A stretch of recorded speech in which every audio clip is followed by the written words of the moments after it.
여러분, 야간요로부터 해방되고 싶지 않으신가요?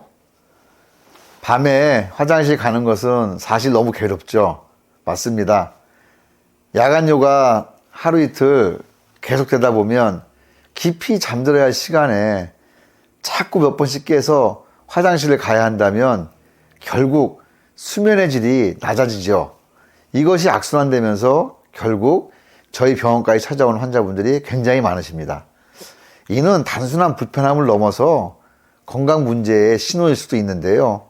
충분한 수면을 취하지 못한다면 면역력도 떨어지고 정신 건강에도 악영향을 미칩니다. 우울증과 불안 장애의 위험도 높아지게 되죠. 오늘은 밤에 자주 소변이 마려운 야간요의 원인과 해결법에 대해 알아보겠습니다. 오늘 영상 끝까지 보시면 야간요로부터 해방시켜 드리겠습니다. 자, 첫 번째로 야간요의 정의. 야간요가 뭘까요? 간단히 말하면은 수면 중 1회 이상 깨어서 소변을 보는 증상을 말합니다. 건강한 사람은 6시간에서 8시간 정도 밤에 한 번도 깨지 않는 것을 우리가 정상이라고 보고, 우리가 한 번 정도는 그래도 괜찮기 때문에 보통 2번 이상 깨면 야간요라고 보고 있습니다. 그런데 나이가 들수록 야간요가 많아지는 것 같죠? 정말 나이 때문일까요? 꼭 그렇지는 않습니다. 물론 노화로 인해서 방광 기능이 약해지거나 호르몬의 변화가 생길 수 있지만 다양한 원인이 있을 수 있습니다. 야간요의 원인은 크게 3가지로 나눌 수 있습니다. 첫 번째는 소변 증가량의 문제입니다. 이건 왜 그럴까요? 예를 들어서 자기 전에 너무 많은 물을 마시면 밤새 신장이 계속해서 소변을 만들어냅니다. 또 카페인이나 알코올처럼 이뇨작용을 촉진하는 음식과 음료도 원인이 될 수 있습니다.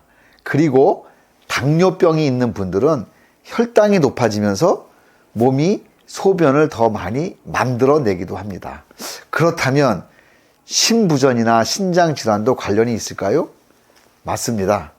심장의 혈액을 제대로 펌핑하지 못하면 다리 등에 부종이 생기게 되고, 밤에 누워있으면 이 수분이 다시 혈액으로 들어와서 신장이 소변을 더 만들어내게 됩니다.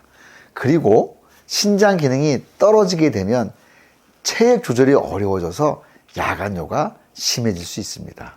자, 2번째는 방광 기능의 문제입니다. 방광 기능이 이상이 생겨서 야간요가 증가하는 것입니다. 방광에 문제가 있으면 어떤 증상이 나타날까요? 과민성 방광이 있으면 방광에 소변이 조금만 차도 강한 요일을 느끼게 됩니다. 그래서 밤에도 자꾸 깨어서 화장실에 가게 되는 거죠. 남성분들의 경우 전립선 비대증이 있으면 방광이 완전히 비워지지 않아서 잔뇨감이 생길 수도 있습니다. 그래서 남성의 경우는 좀 더 여러 가지를 생각해 봐야 됩니다. 방광염증도 야간요의 원인이 될 수 있을까요? 물론입니다. 방광염이 있으면 방광이 자꾸 자극을 받아서 소변을 자주 보게 됩니다. 골반 저근육이 약해져서 방광을 지탱하는 힘이 줄어들면 배뇨 조절이 어려울 수도 있습니다.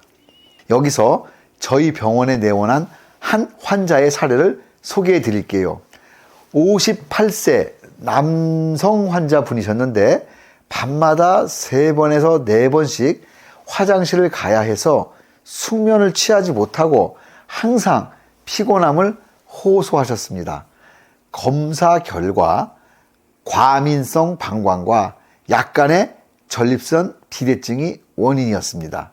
방광 근육을 안정시키는 치료와 생활습관 개선을 병행한 결과 3개월 만에 밤에 깨는 횟수가 1회 이하로 줄어들었고 삶의 질이 크게 향상되었습니다. 자, 마지막 3번째입니다. 수면 장애입니다. 수면 장애도 야간요와 관련이 있을까요? 네, 맞습니다. 수면 무호흡증이 있는 분들은 저산소증 상태가 되면서 신장이 더 많은 소변을 만들어내게 됩니다. 또 불면증이나 스트레스로 인해 자주 깨게 되면 실제로 소변이 많지 않더라도 화장실에 가고 싶은 느낌을 받을 수도 있습니다.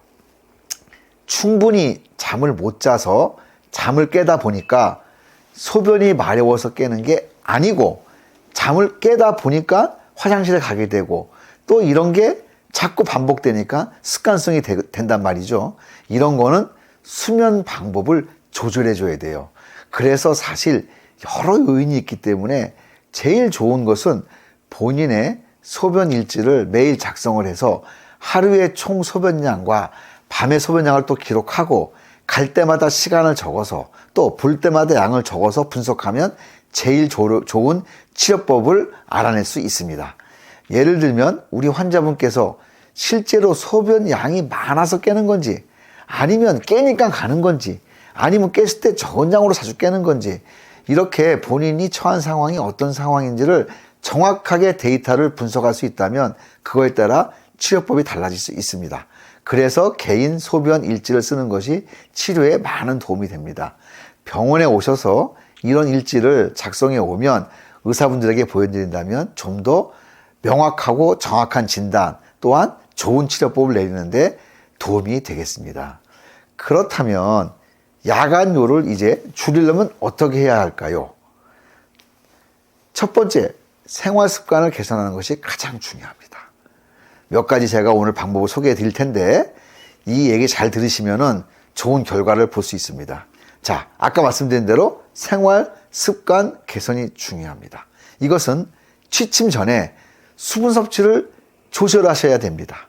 자기 전 두세 잔 동안 자꾸 물을 마신다든가 과일을 먹는다든가 수분이 많이 생기는 것들 또 여러 가지 음식들을 먹게 되면은 이 자체가 수분을 많이 만들어내기 때문에 밤에 깨서 소변을 발 수밖에 없습니다. 그렇기 때문에 야간요가 있으신 분들은 가급적 저녁 식사 이후에 저녁 때는 안 드시는 것을 추천합니다. 그리고 특히 이뇨작용이 강한 음식을 피해야 합니다. 저녁에는 커피, 술, 짠 음식 섭취를 줄이는 것이 좋습니다. 만약 생활 습관 개선으로 해결이 되지 않는다면 병원을 오셔야 합니다.